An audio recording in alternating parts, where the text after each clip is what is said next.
ভৌতবিজ্ঞানে ভয়? এত বড় সিলেবাস, কোনটা পড়ব আর কোনটা ছাড়ব বুঝতে পারছ না? চিন্তা নেই, তোমাদের আসন্ন নবম শ্রেণীর দ্বিতীয় পর্যায়ক্রমিক মূল্যায়ন 2025-এর জন্য সায়েন্স কোড বাংলা নিয়ে এসেছে ভৌতবিজ্ঞানের মোস্ট ইম্পর্ট্যান্ট প্রশ্নগুলির একটি মাস্টার সাজেশন। সংজ্ঞা, সূত্র, পার্থক্য থেকে শুরু করে গাণিতিক সমস্যা সবকিছু পাবে এক ভিডিওতে। ভিডিওটা শেষ পর্যন্ত দেখো, তাহলে পরীক্ষার হলে তোমার আত্মবিশ্বাস থাকবে তুঙ্গে। অতি সংক্ষিপ্ত প্রশ্নগুলির উত্তর দাও। প্লবতা কাকে বলে? কার্য ও ক্ষমতা কাকে বলে? পিএইচ স্কেল কি? ঘনত্ব কি? মোল সংখ্যা কি? চাপ কি? প্রবাহী কাকে বলে? সান্দ্রতা কি? প্রকৃত দ্রবণ ও কোলয়েডীয় দ্রবণ কাকে বলে? আপেক্ষিক গুরুত্ব বলতে কি বোঝো? স্থিতিশক্তি ও গতিশক্তি কাকে বলে? পৃষ্ঠটান কাকে বলে? স্থিতিস্থাপকতা কাকে বলে? পীড়ন ও বিকৃতি বলতে কি বোঝো? ইয়াং গুণাঙ্ক কি?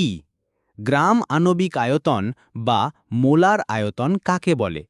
অ্যাসিড, ক্ষার ও ক্ষারক কাকে বলে? গুরুত্বপূর্ণ কিছু বৈজ্ঞানিক সূত্র ও নীতি। চাপ ও ঘাতের মধ্যে সম্পর্ক কি? বার্নৌলির নীতিটি বিবৃত করো।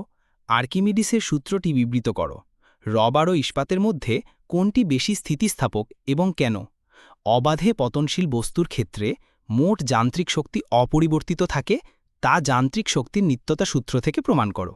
সব ক্ষারই ক্ষারক, কিন্তু সব ক্ষারক ক্ষার নয়, ব্যাখ্যা করো।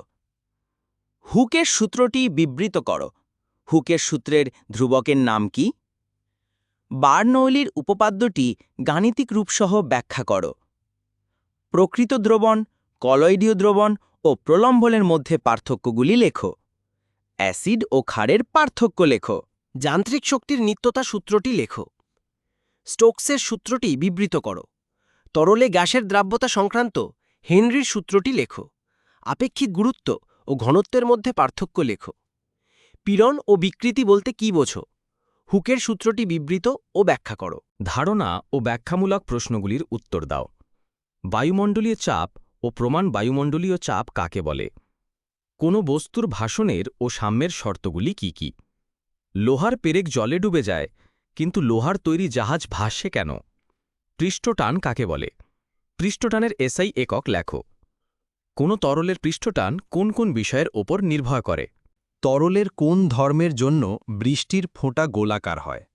ব্যারোমিটারের সাহায্যে কিভাবে আবহাওয়ার পূর্বাভাস পাওয়া যায়? জলকে সার্বজনীন দ্রাবক বলা হয় কেন?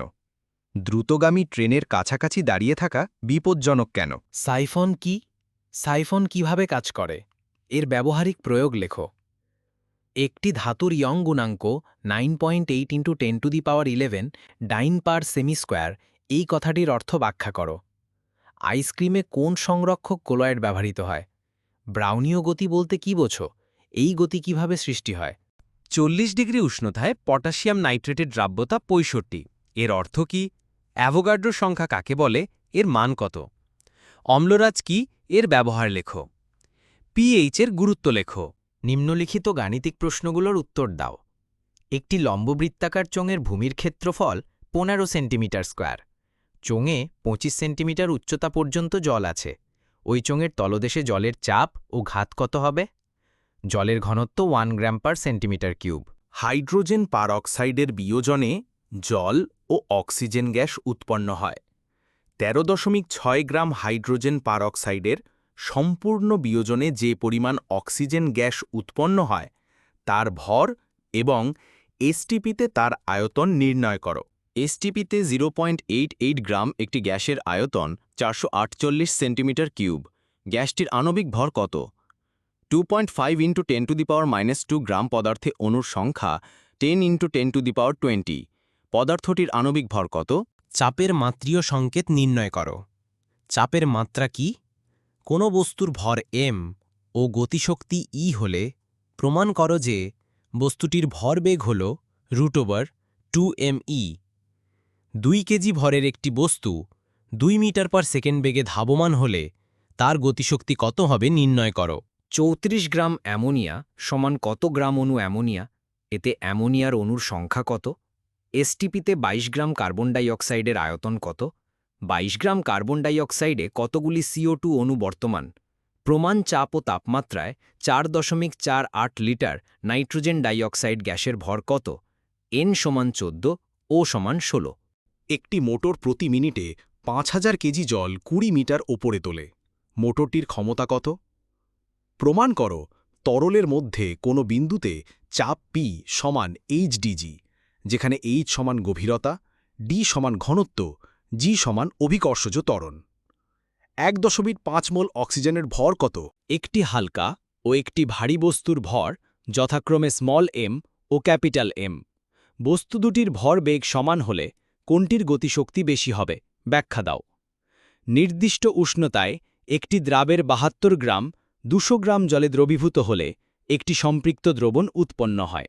ওই উষ্ণতায় পদার্থটির দ্রাব্যতা নির্ণয় করো। Brought to you by Science Code Bangla. বিজ্ঞান এখন পকেটে। হা হা হা হা।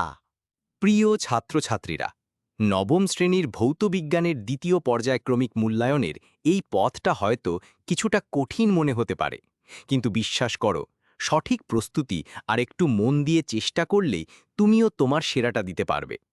আজকের এই গুরুত্বপূর্ণ প্রশ্নগুলো তোমাদের পরীক্ষার যাত্রাকে আরও সহজ করবে।